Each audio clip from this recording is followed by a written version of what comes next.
Welcome back to the ACOI Resident Lecture Series on Physician Contracts. My name is Kyle Clausen. This is part 3, where we're going to talk about contract negotiations.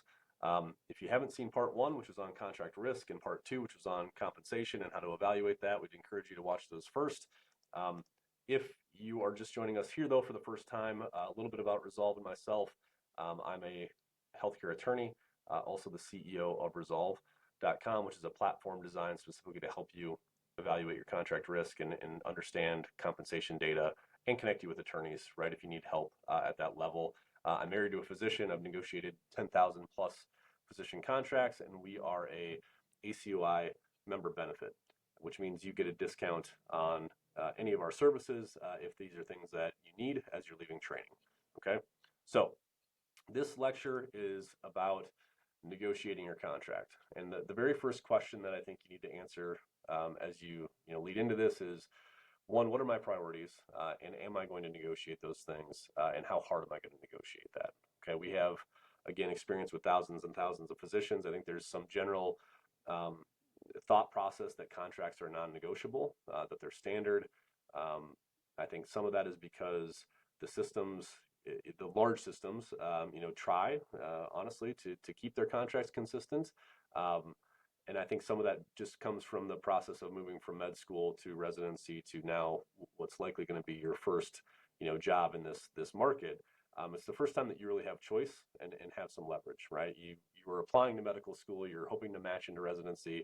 This is the first time that you get to choose and say yes or no to an employer. And so we want to make sure that if you've spotted risk in the contract, if you've spotted compensation pieces that you don't think are fair, that you're able to ask for those things, okay? And so the first point that I want to make to you is that almost everyone, regardless of practice size, solo practitioners and large health systems are all going to tell you that their contract is standard and that everyone has signed it. That shouldn't make you feel like, one, that's necessarily a true statement, and two, that makes them a bad actor. I do think that they want to keep their contracts consistent. There's nothing wrong with that, but it's usually not true. Okay, so we see, again, thousands of contracts every year. Roughly 85% of them do end up with a change, whether that's a change in compensation or a change in language, right?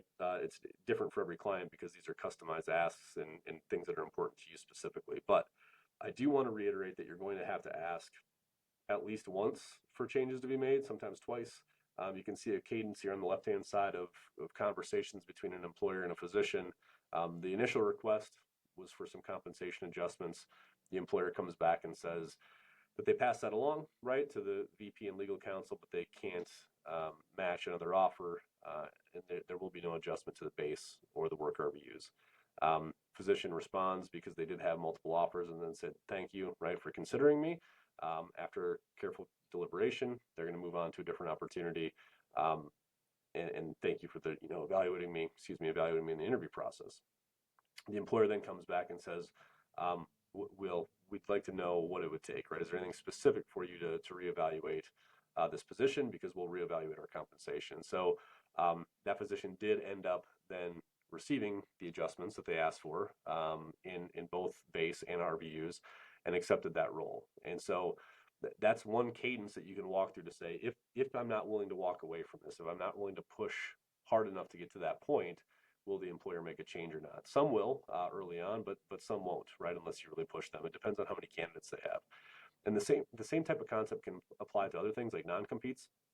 We often have employers that say we can't adjust the non-compete because it's standard, it would weaken our position on enforcement.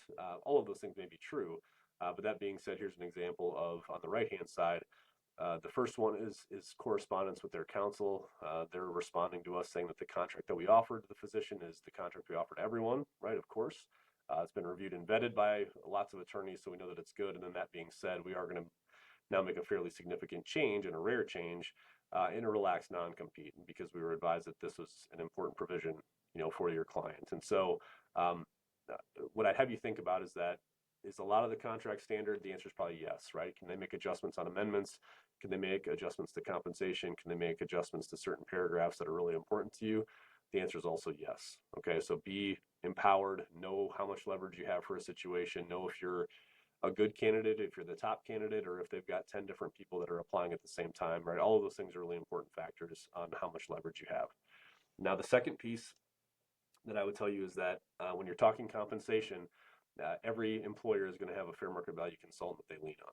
Okay, which is a good thing, right? Because that means they're looking at data, and hopefully you're going to utilize, some data analysis on your own, which you can again find on our site, right, and maybe some other locations as well. But you want to make sure that you've got access to verify what they're talking about. So this is again correspondence from an employer saying that they confirmed with their fair market value company that use data from AMG and Sullivan and Cotter, that they are within fair market value, and we can't give you that analysis. We can't provide that to you. But please just rest assured that we're sincere in our offer, and we really want to continue to work together. So there's this, again, trusting but verifying, right, component to what we're talking about. You would hope with some of the new transparency laws that are out there, that this data would be more transparent. Unfortunately, it's not. If you miss part two, there's also like 250 different filters you can sort. So a fair market value is a range.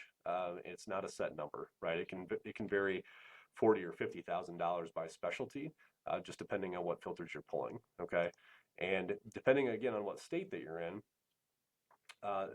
pay transparency is not everywhere. Okay, so the colored states on here have some type of law in place where job postings, and as you're moving through that process, are supposed to be provided to you, so you have an understanding of what the compensation is before you get to the end and to the contract. But that being said, if you look at the two examples that we show, um, even within those, transparent postings, there's a fairly large range, right? The example number two says 235 to 340. Well, you want to be at 340 and they want to pay 235, right? Example number one, it has a 339 number listed, but it also says there's other additional compensation that's out there: bonuses, quality incentives, production compensation. And so the total value of your contract is really what's most important to you. It's not any specific number. And so I don't think you're going to be able to rely on state transparency laws yet. I don't think you're going to be able to rely on your employers. I think these are things that you have to go out and verify on your own. Okay. And so the reason we started part one with a question of why this is important to you and why it's worth roughly $3.5 million to you individually, it's because if you're paid below market for 10%, or by 10% for 25 years, which is, I would say on average the length of a physician career, that's the amount of earnings that you're losing out on, right? And so we want to make sure that you've worked so hard to get here to this point that you're now capitalizing on your value. We're not suggesting that you should be paid 90th percentile money, right, out of training if you're only producing at the median, but we would expect a formula in place. We would expect a contract that's fair, and those are things that we think you should be asking for as part of that process. So again, if you need any help with understanding risk in your documents, understanding compensation, wanting to know how to negotiate, connecting with an attorney, that's what Resolve does. That's what we do all day, every day. It's our specialty. There's a platform for you to use. There's people to connect with as well.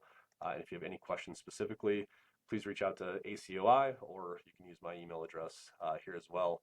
We wish you the best of luck as you leave training and go into this market. And thank you for having us.